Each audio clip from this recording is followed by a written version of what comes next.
Hey guys, I hope you're doing well. Long time no see. It's been forever. So I just wanted to get on here and kind of give an update.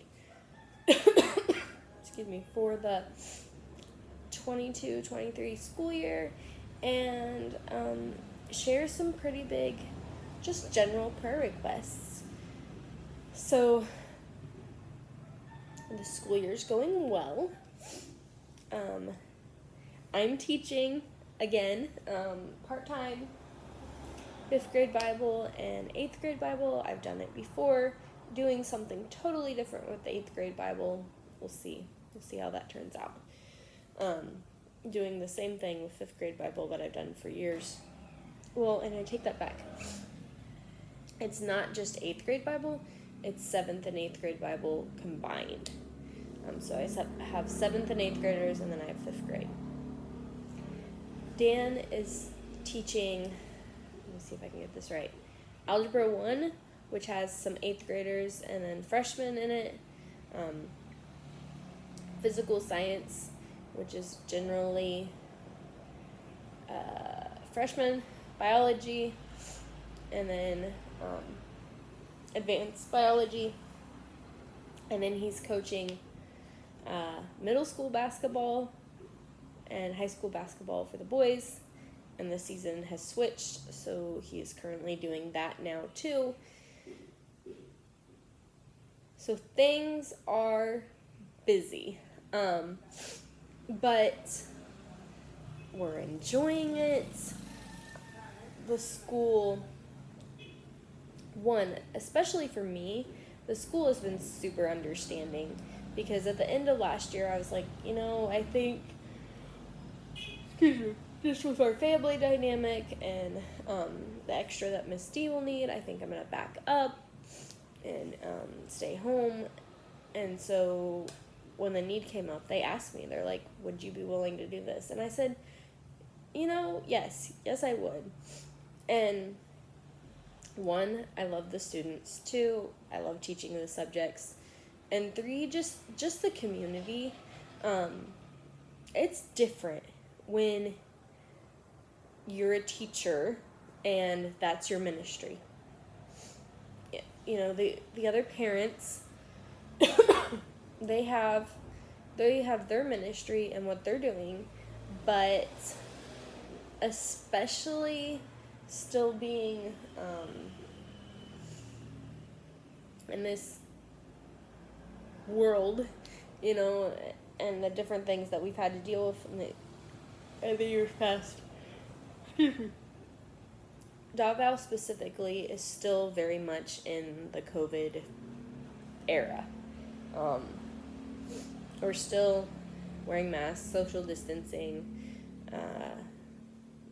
Like, if you're sick, you're not supposed to be at school and that kind of thing. And so, there's not a lot of, let's get together and hang out, unless you're already in each other's in-group in a lot of ways. And so it's, it's just different. And there's kind of always been like, you teach at this school, and you're, a missionary doing something else. There's kind of always been that divide. I wouldn't say it's anybody's fault. It's how it is. So with that, there's a bunch of new people. There's a bunch of new faces. I just don't know who they are. We have new kids in class, it's super exciting. I have my first student that her family and her are from Indiana. That's really cool. That's never happened before. We've got a handful of part-time students that we hadn't had before, and so that's really cool. And I guess that brings me to my next point of just prayer requests. And the big prayer request would be that the school would someday be equipped to take kids of all different types of needs, of all different abilities.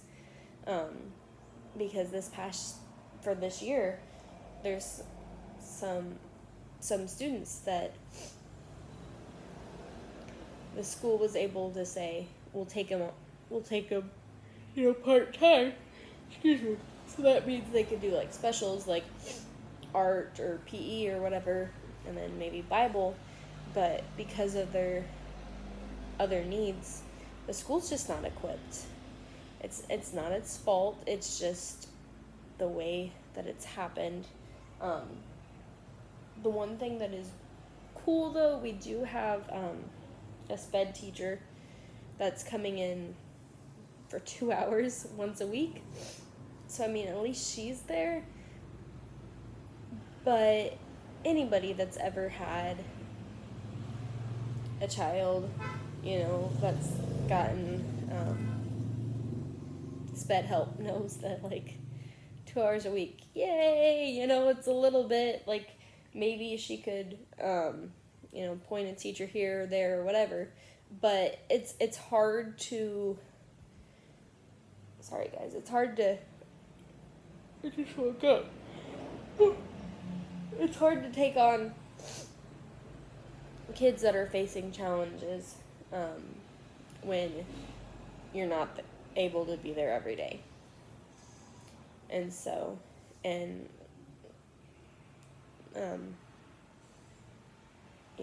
the school, true to how they've done it for years, all of us teachers are missionaries, so we're raising our own funds. And so if those coming in, like, if they can't do that, then we don't have a SPED teacher right now, which I feel for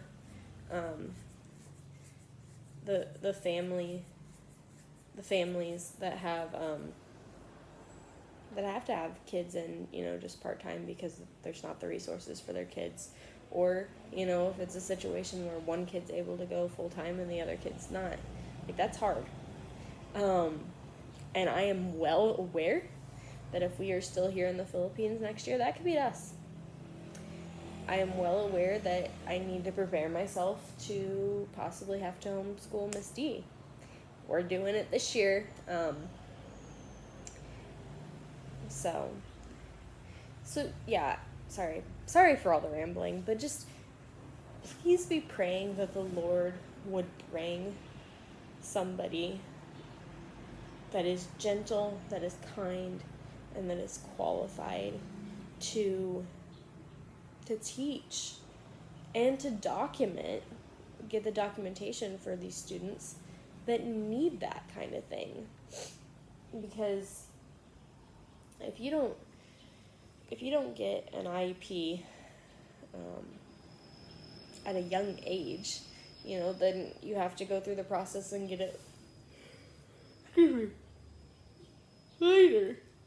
And if you don't have it from the get-go, then you're not going to have those services and stuff. So, yeah. And so, a full-time SPED teacher is a big prayer request. And then the other one, which is, I would say, even bigger than a full-time SPED teacher, is more teachers. Because right now, 1st and 2nd grade is taught by one teacher. We don't have kindergarten. 3rd and 4th grade is taught by one teacher. 5th grade is taught by a group of teachers. 6th grade Bible is taught by 2 different people coming in on alternate days just to cover it. 7th and 8th grade Bible is taught by me. So we're doing a lot of, like, combined and filling in and stuff like that. And it works, but it's just not ideal. It's not the best for the students, and and we want to be able to give them the best education possible. Their families, they've all moved from their home countries. They're here serving the Lord. The last thing we want their parents to have to do is to worry about their kids' education. That's why we're here. That's why we're serving. So please be praying that more people feel led to come. And with that, please be praying that more people feel led to partner with teachers, with those that feel called to teach overseas. Because we're as much missionaries as anybody else that's a missionary overseas. And the stigma that we're not needs to stop. So, anyways, this has gotten too long. Thanks for watching. Don't forget to like and subscribe, and we'll keep you posted as much as we can. Bye. God bless.